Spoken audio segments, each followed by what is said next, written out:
There is, my friend, a secret of beholding. A secret of beholding. This is the secret that you and I get to kind of tune into and consider as we consider the life-interrupted circumstances that we're dealing with, the ones that you're gonna face as soon as you leave this room later on this afternoon and we all head back to our homes, our ministries, our families, our marriages. There is a secret to beholding. The secret is in knowing that our eyes as believers can be opened to God's activity even in the midst of our discouragement. That even though the 1 through 12, verses 1 through 12, the discouragement of these men's circumstances, even though all that was true, all of that was hard for them to deal with, their feelings were valid, still there was a turn in the circumstances and these guys couldn't see it, and often we can't either. Often we are completely blinded to God's activity, to the change that He is trying to make in our hearts, in our minds, in us.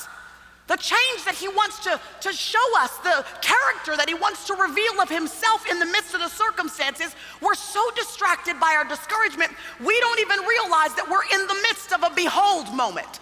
There is a secret to beholding, my friends, to opening up your eyes, to leaning in, to sitting with your chin in your hands and saying, Lord, this is not what I would prefer from my circumstances, but I believe that You are the God who can do exceedingly abundantly beyond all that we can ask or think. And so, Lord, I'm leaning in because I believe I'm in the midst of a behold moment.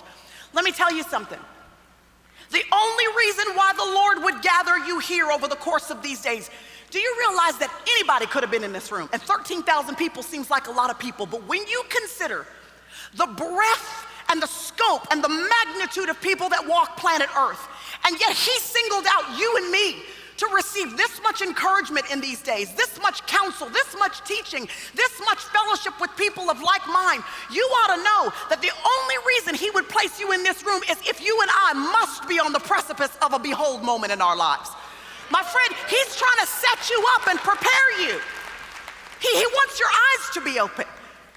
When you go back home and the stuff is still the same, would you not go in thinking, man, everything is still exactly like it was when I left home. Everything might be, but you won't be. Because your eyes will be open to the fact that yeah, this looks a certain way in the natural realm, but I believe that in the spiritual realm, God is behind this thing, working all things together for my good. It's the secret of beholding. It's knowing something and seeing something with spiritual vision that everybody else can't see.